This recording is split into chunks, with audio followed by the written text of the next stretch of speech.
Hello, my name is Bianca Sanchez, and I did my presentation on diabetes mellitus.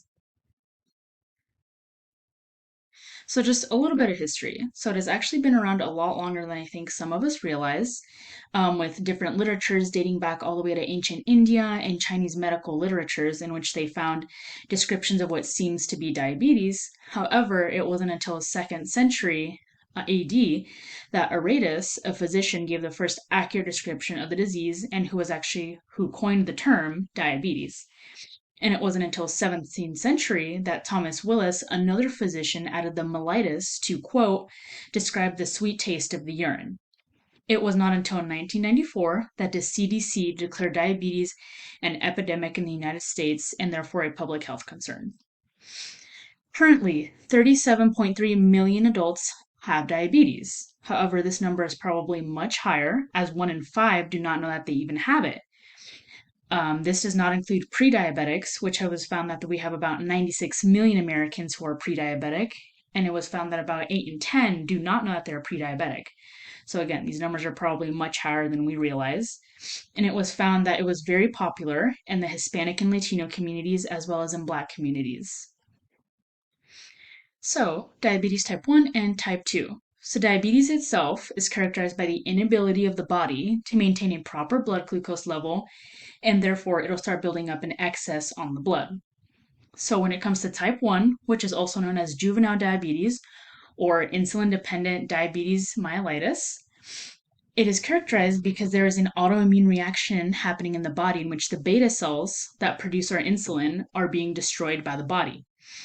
This causes these type of patients to be insulin dependent and they must have daily insulin shots.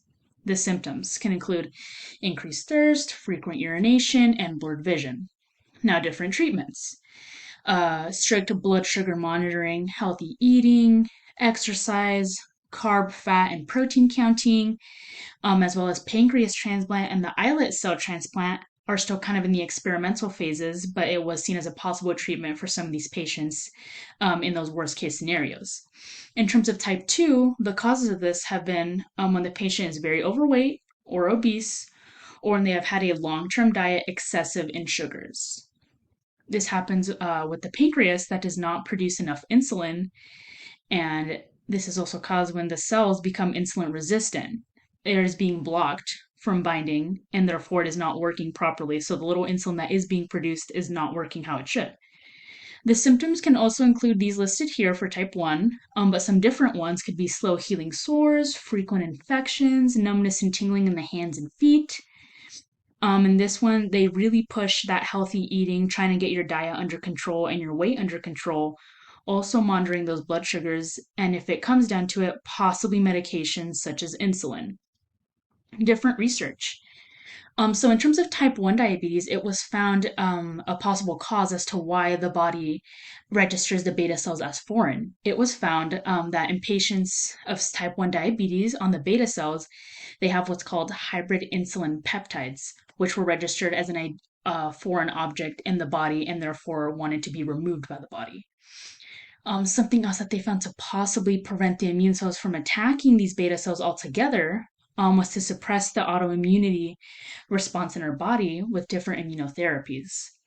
In terms of type 2, they were found that a molecule called ceramides was found to be a possible driver in insulin resistance in mice. And they found that possibly that lowering of those ceramides could, quote, reverse, end quote, insulin resistance. And then they also found a possible contributor that could also contribute to type 2 diabetes was a synthetic chemical called BPA that is present in our foods that showed a quote immediate direct effect on glucose and insulin levels. So they found this as being possibly another risk factor to take into consideration. And from what I read, their goal is to see how over time, if this will increase the possibilities of diabetes or if it's just something that's in our food and that wasn't really correlated with diabetes.